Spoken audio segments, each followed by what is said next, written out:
Hello friends, നമ്മളിന്ന് ഒരുങ്ങി നിൽക്കുന്നത് മണ്ണാർക്കാട്ടേക്കൊന്ന് പോവാനാണ്. രാത്രി 7 മണിക്കാണ് നമ്മൾ മണ്ണാർക്കാട് പോകുന്നത്. പോവാൻ ഇറങ്ങാനായപ്പോഴേക്കും നീനു വഴക്കിട്ട് തെറ്റി. വണ്ടി കിട്ടാൻ നമുക്ക് വീടിൻ്റെ അവിടെ നിന്ന് കുറച്ച് നടന്നു പോകാനുണ്ട്. തനുവിന് പിന്നെ എടുത്തുകൊണ്ട് നടക്കുന്നതൊക്കെ ഭയങ്കര ഇഷ്ടമുള്ള കാര്യമാണ്. നീനു പിന്നെ വഴക്കിട്ട് തെറ്റിയത് കാരണം റോഡിൻ്റെ മറ്റൊരു സൈഡിൽ കൂടെ നടക്കുന്നത്. നടന്നു പോകുന്ന ഇടയ്ക്കായിട്ട് എയറോപ്ലെയിൻ പോകുന്നതൊക്കെ കാണിച്ചു തന്നു. അങ്ങനെ ഞങ്ങൾ വണ്ടി കിട്ടുന്ന സ്ഥലത്ത് റോട്ടിൽ ഒരേ ഡാൻസ് ആയിരുന്നു നീനു. ആൾക്കാരുണ്ടോ ഇല്ലയോ എന്നൊന്നും അവൾക്ക് അറിയണ്ട. അവൾക്ക് ഡാൻസ് കളിക്കാൻ തോന്നി അവൾ അവിടെ നിന്ന് കളിച്ചോളും. കളിക്കണതിൻ്റെ ഇടയിലാണ് അവൾ അവിടെ അടുക്കി വെച്ചിരിക്കുന്ന ബിസ്ക്കറ്റും കേക്ക് പീസ് മറ്റും കണ്ടത്. അച്ഛനോട് അത് വാങ്ങിത്തരണം അച്ഛാ, ഇത് വാങ്ങിത്തരണം അച്ഛാ എന്ന് പറഞ്ഞ് ഓരോന്നിനും ലിസ്റ്റ് ഇടുകയായിരുന്നു ആള്. അങ്ങനെ ലിസ്റ്റ് ഇടലൊക്കെ കഴിഞ്ഞപ്പോൾ വീണ്ടും തുടങ്ങി അവൾ തുള്ളിക്കളിക്കുന്ന കുഞ്ഞുപുഴുവിനെ പോലെ അവിടെ കടന്ന് തുള്ളാൻ. അങ്ങനെ കുറേ നേരം കാത്തുനിന്നതിന് ശേഷം നമുക്കൊരു ഓട്ടോ കിട്ടി. ഈ രാത്രി എന്താണ് ഇത്ര അത്യാവശ്യമായ മണ്ണാർക്കാട് പോകുന്നതെന്ന് വെച്ചാൽ ഏട്ടൻ്റെ കാലിൽ എലി കടിച്ചു. അതിനൊരു സൂചി വെക്കാൻ വേണ്ടിയുള്ള പോക്കാണ്. അങ്ങനെ ഞങ്ങൾ ഹോസ്പിറ്റലിലെത്തി. മണ്ണാർക്കാട് ഗവൺമെൻറ് ഹോസ്പിറ്റലിലേക്കാണ് ഞങ്ങൾ വന്നിരുന്നത്. ഹോസ്പിറ്റലിൽ എത്തിയതും തനു കയ്യിൽ കിടന്ന് അങ്ങനെ ഉറങ്ങിയിരുന്നു. രാത്രി ആയതുകൊണ്ട് തിരക്കൊന്നും ഉണ്ടാവില്ല എന്ന് കരുതിയിട്ടാണ് ഞങ്ങൾ വന്നിരുന്നത്. അപ്പോൾ ഇത്രയും ആൾക്കാർ അവിടെ വന്നിരുന്നു.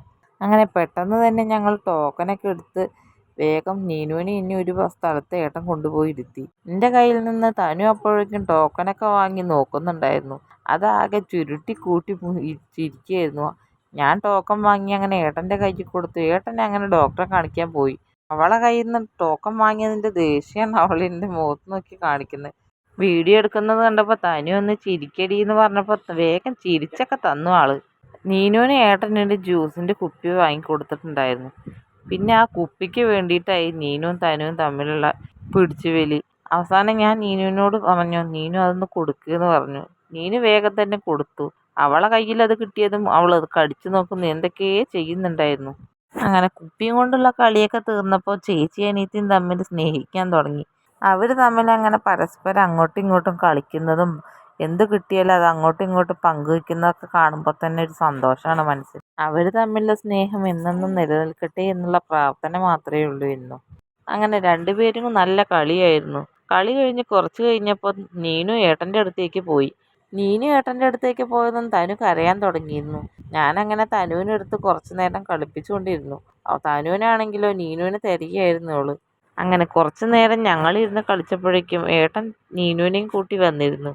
ഏട്ടന് പിന്നെ മരുന്നൊന്നും ഉണ്ടായിരുന്നില്ല, വെറും ഒരു TT ഇഞ്ചക്ഷൻ മാത്രമേ ഉണ്ടായിരുന്നുള്ളൂ. ഞങ്ങൾ അങ്ങനെ ഡോക്ടറെയും കാണിച്ച് പുറത്തേക്ക് ഇറങ്ങി. ഹോസ്പിറ്റലിൽ നിന്ന് ഇറങ്ങി ഞങ്ങൾ നേരെ പോയത് ഒരു ഡ്രസ്സ് എടുക്കാനായിരുന്നു കേട്ടോ. നാത്തൂൻ്റെ കുട്ടീൻ്റെ 90 അപ്പോൾ കുട്ടിക്കുള്ളൊരു ഡ്രസ്സ് എടുത്തു. ഇതായിരുന്നു ഞങ്ങൾ വാങ്ങിയിരുന്ന ഡ്രസ്സ്. ഹോസ്പിറ്റലിൽ നിന്ന് ഞങ്ങൾ ഇറങ്ങിയപ്പോഴേക്കും നല്ല സമയം വൈകിയിരുന്നു. ഈ ഒരു കട മാത്രമേ തുറന്നിട്ടുണ്ടായിരുന്നുള്ളൂ. അത്യാവശ്യം കളക്ഷനൊക്കെ ഈ കടയിൽ ഉണ്ടായിരുന്നു കേട്ടോ. അങ്ങനെ ഡ്രസ്സൊക്കെ വാങ്ങി ഞങ്ങൾ കടയിൽ നിന്ന് ഇറങ്ങി. നീനുവിന് വിശക്കുന്നു എന്ന് പറഞ്ഞാൽ അങ്ങനെ ഒരു ബിരിയാണിയും വാങ്ങിക്കൊടുത്ത് ഞങ്ങൾ അവിടെ നിന്ന് ഇറങ്ങി. കുറേ നേരം നമ്മളവിടെ ബസ് കാത്ത് നിന്നിരുന്നു. ബസ് കാത്ത് നിന്ന് കുറച്ചുകൊണ്ട് കഴിഞ്ഞപ്പോൾ നമുക്കൊരു KSRTC ആണ് കിട്ടിയിരുന്നത്. KSRTCയിൽ ഞങ്ങളങ്ങനെ കയറി നമ്മളടുത്തുള്ള ഓട്ടോ കിട്ടുന്ന ജംഗ്ഷനിലേക്കാണ് ഞങ്ങൾ പിന്നീട് പോയി ഇറങ്ങിയത്.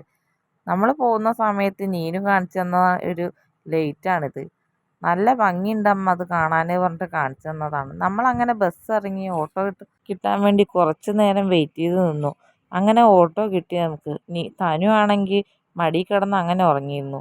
വരുന്ന വഴി കടയിൽ കയറി തനുവിന് ഒരു പാമ്പേഴ്സൊക്കെ വാങ്ങിയിട്ടാണ് നമ്മൾ വീട്ടിലെത്തിയത്. അടുത്ത വീഡിയോയുമായി നമുക്ക് പിന്നീട് കാണാം. സബ്സ്ക്രൈബ് ചെയ്യാത്തവരുണ്ടെങ്കിൽ വേഗം സബ്സ്ക്രൈബ് ചെയ്യണേ. ബൈ.